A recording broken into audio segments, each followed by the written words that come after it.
এখন না বেলা অনেকটা ছোট হয়ে গেছে, কারণ কাজ করতে করতে না মানে বোঝাই যাচ্ছে না যে সময়টা কখন পার হয়ে যাচ্ছে। তা দেখো তেমনই সকালবেলা উঠে আশিবাসি কাজ কমপ্লিট হয়ে গেছে, আর বেশ কিছু জামা কাপড় ভিজিয়েছিলাম, এটা রোজগারের রুটিনে পড়ে। তেমন কাচা ধোয়া করে নিয়ে সে স্নান টান করে উপরে চলে এসেছি। এখন দেখো সব দড়িতে সুন্দর করে মেরে দিচ্ছি, আর হাওয়া দিচ্ছে ঠান্ডার সময় না, এই যে হাওয়াটা দেয় আর রোদ্দুরের মধ্যে কিন্তু খুব সুন্দর লাগে। কিন্তু এই জামা কাপড়গুলো সব উড়ে উড়ে পড়ে যায়, কিন্তু সব কিছু ক্লিপ দিয়ে আমি আটকে দেবো। এই দেখো সব জামা কাপড়গুলো মেলা হয়ে গেছে। ছেলে যেহেতু স্কুল ছুটি, স্কুলের ড্রেসটাও ভিজিয়ে দিয়েছি।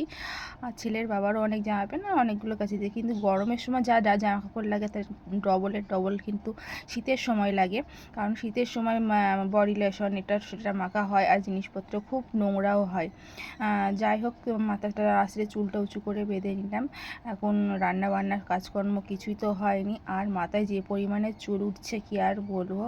এদিকে সকালবেলাতে রুটি বানিয়ে রেখেছিলাম, বাবিনের জন্য একটা রেখে দিয়েছি। বাবিনের বাবা তো নিয়ে গেছে কাজে, আমি তো রুটি খাই না তেমন একটা, তার রুটি দেখো ভিজিয়ে রাখছি, নাহলে ছেলে আমার আবার খেতে পারবে না। আর এদিকে দেখো একটু চা করে রেখে দিয়েছিলাম আমার জন্য, ওকে করে দিয়েছি, ও খেয়ে গেছে, আর আমার জন্য একটু রেখে দিই, আবার পরে কে করছে ওর জন্য। দেখো আমি একটু চাটা গরম করে নিয়েছি, এখন আমি চাটা খাবো, খেয়ে তারপরে রান্না বান্নার দিকে যাব। আর ছেলে ঘুমাচ্ছে, ঘুমাক, কারণ ছেলের তো আজকে স্কুল ছুটি, ওর জন্য ছেলেকে আজকে আর ডিস্টার্ব করবো না। তা চলো চাটা খেয়ে নিই।